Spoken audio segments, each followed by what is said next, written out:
সুন্নি জনতা, আর বিচ্ছিন্ন থাকার সময় নাই, আর খানকায় বসে থাকার সময় নাই, আর মতানৈক্য করার সময় নাই।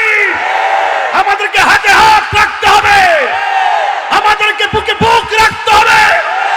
এই দেশকে নিয়ে যারা সার্বভৌমত্বকে নিয়ে যারা চিনিমিনি খেলবে, দেশের মানুষের অধিকারকে খর্ব করার জন্য যারা ষড়যন্ত্র করবে, মানুষের ন্যায্য অধিকার প্রতিষ্ঠা করার জন্য আল্লাহ এবং রাসূলুল্লাহর প্রেমের মালা গলায় পরে দেশকে রক্ষা করতে হবে, দেশের মানুষকে রক্ষা করতে হবে। আমরা কি দুই না এক? হাত তুলে বলতে হবে দুই না এক। আরো বড় করে দুই না এক। আমরা কি আলাদা থাকবো? একসাথে থাকলে আমাদের 1 ইঞ্চি ক্ষতি কেউ করতে পারবে না। কথা বলেন ঠিক না বেঠিক? আরে আহলুস সুন্নাত ওয়াল জামাত বানের জলে বেশি আসা কচুরি পানা নয়। আহলুস সুন্নাত ওয়াল জামাত সীসা ঢালা প্রাচীরের চাইতে আরো শক্তিশালী। কথা বলেন ঠিক কিনা?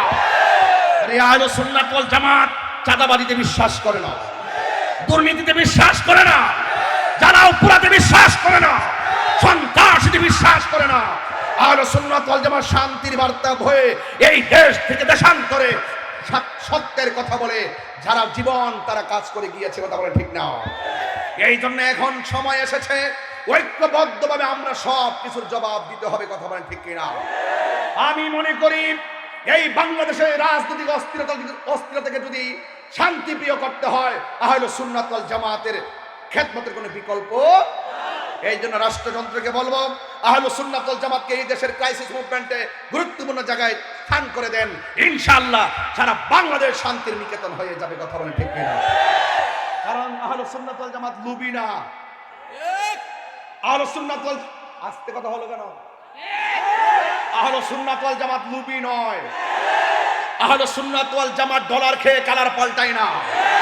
আহলুস সুন্নাত ওয়াল জামাত টাকার কাছে ঈমান বিক্রি করে না। আহলুস সুন্নাত ওয়াল জামাতের হৃদয়ে বাবা শাহজালালের চেতনা, আহলুস সুন্নাত ওয়াল জামাতের হৃদয়ে শুহাদায়ে কারবালার চেতনা, আহলুস সুন্নাত ওয়াল জামাতের হৃদয়ে শহীদ ফারুকীর চেতনা। কথা বলেন ঠিক না বেঠে?